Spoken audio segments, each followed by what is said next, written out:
This bill is not a joke. Mr. Speaker, there is still money meant for drugs in hospital, and thanks to that shortage, patients die and they come to bury us.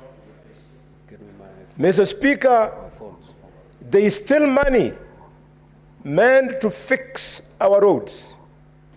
Mr. Speaker, they go ahead and buy four-wheel drives that can avoid potholes and buy choppers, and courtesy of those bad roads, when we die, they come to show us.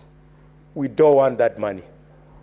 Mr. Speaker, in Tana River, I have had the choice and pleasure for 6 years to practice medicine in the Coast Province. And I know what poverty has done, not just in Western, but in Coast.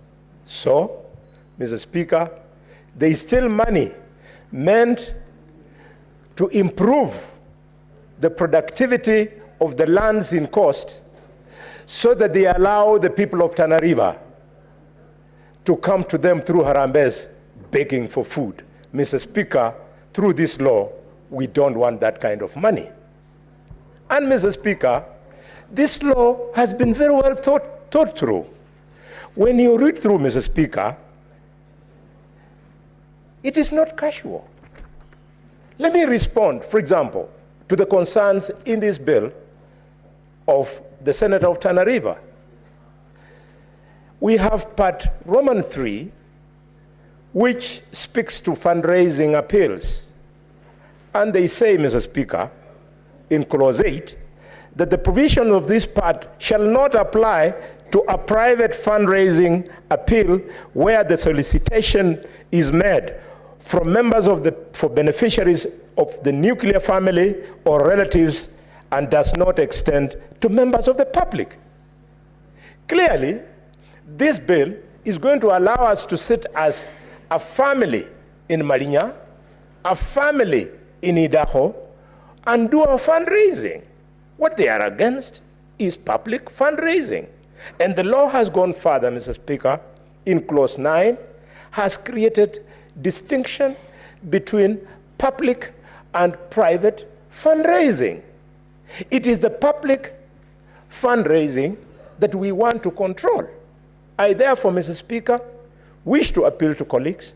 Let's go through this proposal with a tooth comb so that we can refine it for it to be better. Are you saying this thing is a joke? When you saw a few days ago, none other than the Catholic bishops of Kenya speak to this issue. And in fact, Mr. Speaker, in unprecedented action, Archbishop Anyolo, who for the information of this House, is a man born from Shinyalu, and he's the Archbishop here in Nairobi. Phillip Anyolo has done the unthinkable. He has returned money to politicians. So when you say we are doing something that does not appeal to the public, knowing that Catholics control over 50% of the Christians in this country, knowing that the Catholics have permeated all our villages and they could possibly be the voice of the poor who we pretend to be assisting when actually thieves are using that opportunity to sanitize money that they have stolen from our coffers.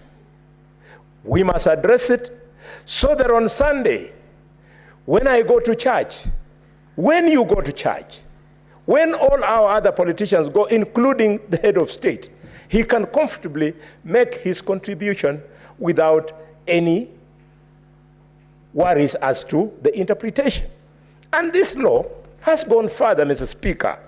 They have said in this law, in Clause 11, they have put exemptions. Exemptions are here. Senator for Narok, if you go to Clause 11, they tell you money or property collected by or under the authority of a recognized representative of a religious association is exempted. It means once the law is through, we can then go to Archbishop Anyolo and give him our contribution to help the church to be constructed. I would be the last person, Mr. Speaker, to fight the Harambee spirit, because if it had not been for the 100 shillings in 1976, which Mwirizali Halanganga gave me as a contribution to my Harambee, I would not have finished my education in Musingo High School. Mr. Speaker, Musingo High School, one of the top schools in this country, was started by the spirit of Harambee. Shibwe Hospital today, which I have created from a dispensary, that dispensary was started by Harambee. So Harambee is good, but unregulated, you leave it to where you see people using it to sanitize the money they steal from us. Mr. Speaker, I want to conclude by acknowledging that this is indeed a difficult decision to make, because somebody who will not take trouble to read this law, he will think you are against charitable activity. No. In fact, one of the charitable organizations that I belong to, Touch Africa, where I'm a director of the foundation, was started by the late Michael Kijana Wamalwa because he believed in touching people. We want to touch people, but touch them with honor and touch them not when we are taking advantage of them. Mr. Speaker, I support strongly and I propose that at the right time we'll come with proposals to amend so as to make this bill better. Thank you, Mr. Speaker. Senator